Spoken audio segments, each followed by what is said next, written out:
اور سلامت تصور کرتا ہے، لیکن یہ بھی صحیح ہے کہ غور کرنے سے یہ بھی پتہ چلتا ہے کہ اس بگاڑ و انتشار کے اندر اطمینان کو ختم کر کے بے اطمینانی لانے کا سب سے بڑا دخل انسان کی زبان اور ہاتھ ہے۔ خود سرکار ذی وقار صلی اللہ علیہ وسلم فرماتے ہیں المسلم من سلم المسلمون من لسانه و یدیہ۔ مسلمان کی نشاندہی خود حضور اکرم صلی اللہ علیہ وسلم فرماتے ہیں کہ کامل مسلمان کون ہے؟ فرماتے ہیں کامل اور کامیاب مسلمان وہ ہے جس کی زبان اور ہاتھ سے ایک دوسرا مسلمان محفوظ اور مامون ہو۔ اور آگے فرمایا کہ ایماندار کسے کہتے ہیں؟ ایماندار کسی انسانیت کو کہتے ہیں جس سے لوگ اپنی جان و مال کو محفوظ جانے۔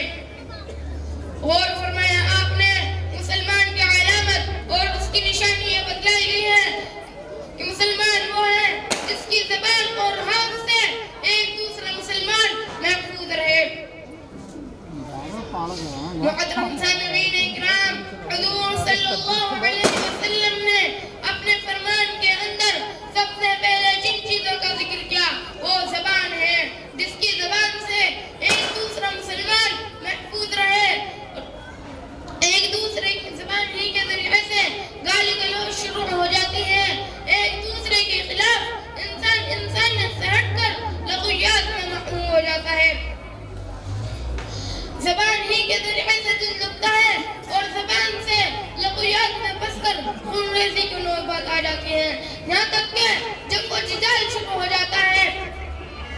دوسرے لفظوں میں آپ یہ کہہ سکتے ہیں کہ آمین بالجہر سا معاملہ رفع دین تک پہنچتا ہے۔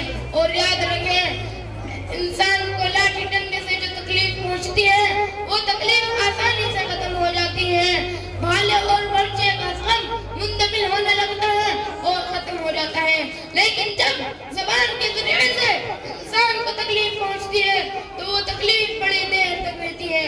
کسی شاعر نے کہا ہے نیزہ کا تیر کا تلوار کا تو زخم بھرا، لگا جو زخم زبان کا رہا ہرا کا ہرا۔ اللہ تعالی ہم سب کو زبان کی حفاظت کرنے کی توفیق عطا فرمائے، آمین یا رب العالمین۔ وآخر دعوانا ان الحمدللہ رب العالمین۔ ماشاءاللہ، بہت عمدہ، بہت بڑھیا۔